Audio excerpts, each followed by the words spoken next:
guys have any questions whatsoever, wait till I'm done with the end of my spiel. I will happily answer them for you.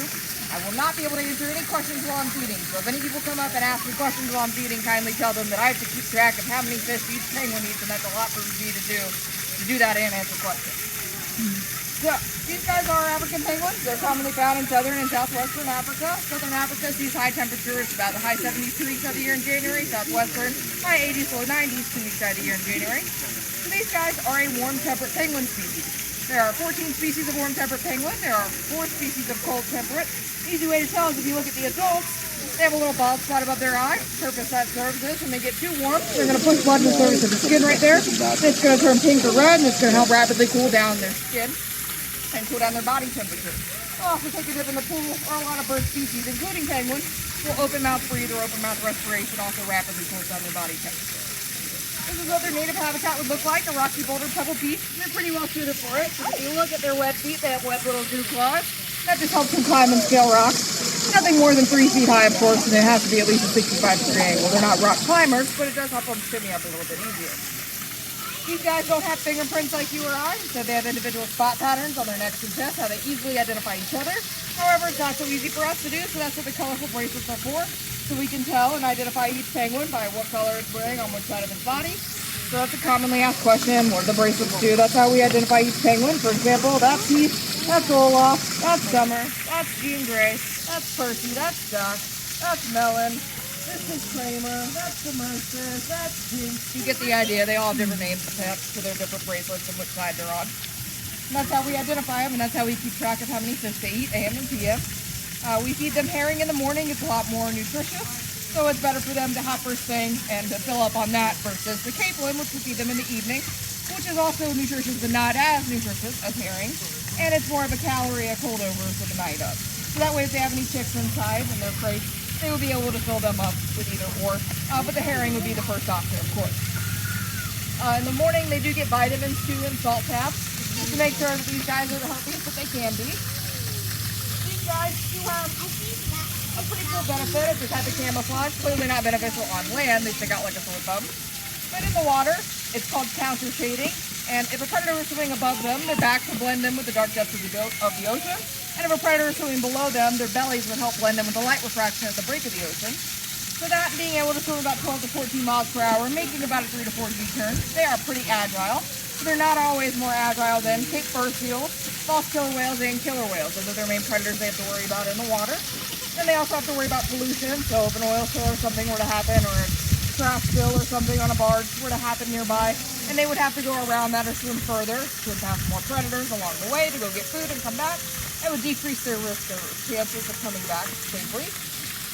These guys tend to be a monogamous species, meaning when they find a mate, they tend to mate for life. However, that's not 100% accurate. So they're pretty intelligent. They take turns guarding the nest. So when they find a penguin, they're going to settle down with them and generally have about 2 eggs in a clutch, generally 1 clutch in a year. 2 clutches is possible, but things have to be absolutely perfect, and they generally just aren't perfect in the wild. So they're going to take turns guarding those eggs and incubating them for 38 to 41 days. One penguin's going to go off and get food, come back and relieve the partner. The other one's going to go off and get food. Say one penguin takes too long, going off and getting food, a day or so. And that keeps happening while they're incubating the eggs. And the penguin that's getting shafted on the time is pretty intelligent. And when it comes time next year, if it has any other penguins courting it, it probably will follow up on that because they know their worth and they know that they are worth a little bit more than that. Their time is important and valuable. The scientists have observed that they're not 100% monogamous like other penguins. Pretty cool.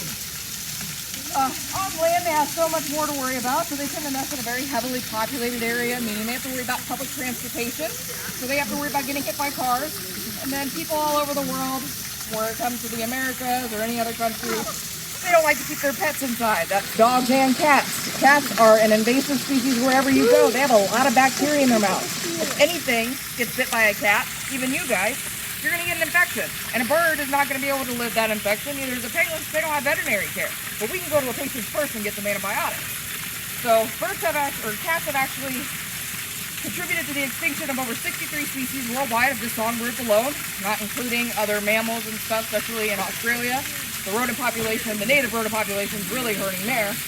But these guys have to worry about domestic animals as well as the native cats. So there are a lot of native cat species in Africa. They have to worry about caracoles and servals, leopards, lions, quite a variety on top of the domestic cats that are out there.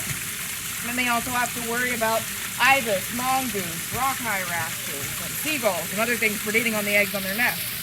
So these guys are an endangered species, and without human interaction or interference, we wouldn't expect them to actually be able to survive. We would expect them to go extinct in quite a few years, just because for some reason too, females don't have, they have a 50% mortality rate for past their second year of life, so half the females don't make it to their second year of life for some reason. So that skews the population heavily towards the males, which doesn't help out the population numbers. So that, plus all the other things working on them, they would be expected to go extinct in the wild without human interference. So because of that, us and a lot of other zoos have participated in a SSP, a species survival program, just to make sure that we have a very good, diverse gene pool so that we can rehabilitate and re-release some juveniles, the gray guys, back into the wild to fulfill their natural niche in their ecosystem so that they don't have to worry about reaching critical endangerment or extinction, because we would be there to help with that problem and keep them, because they are a keystone species in their ecosystem. Commonly asked questions. People always ask questions about Doc and Mig. Those are our two with the arch back. They were hatched that way. We are monitoring them for signs of arthritis or signs of discomfort, but we haven't noticed any at this time. They both get along and get around just fine. They both have mates, and they both have sired young. So there's nothing anatomically correct there, other than they just look a little bit different. It's actually made Mig a lot more feisty when it comes to eating. And then we have Tuesday. He kind of walks like a pimp, I say, because he kind of walks like this. But it's just one of his hips didn't form 100% correctly. He still has no problems getting around in the water. He's just a little bit slower when it comes to walking on land. Mean Green over there, he's one of our old guys. He is our arthritis med. And then so is Percy. He's another one of our older guys, also on arthritis meds. E.T. is also on arthritis meds as well. She's the oldest living African penguin in the world, which is pretty amazing. She'll be celebrating her 43rd birthday in January. She's out with two of her mates, and now she's living with her son because that's the only penguin that wouldn't pick on her and that loves his mother to death. So we chose to keep her with basically a mate, but basically a companion for comfort. If she weren't with a group, she would get picked on, she would get bullied. She's lived a long life, she's deserved to have a retirement area over there in the corner, so that's what we did to her. Do you guys have any questions? Have them just hang out under there. If it's a juvenile especially, they just try to avoid the adults at all costs for the bullying purposes as well. So, one other question. You said that about the females not living to their third year, 50% of them. For some reason. Is that in captivity too? No, it's just in the wild. We don't know exactly why or what's interfering with that, or maybe they just have a different nature or something in the wild, but we don't seem to have that problem under human care, thankfully. That one is Elvis. He has a brother named Ledger, and he has the same colors but on his left wing. But why does Olaf, which one is Olaf? Olaf is, he's got a blue bit, there she is, blue with light blue on the rock right there.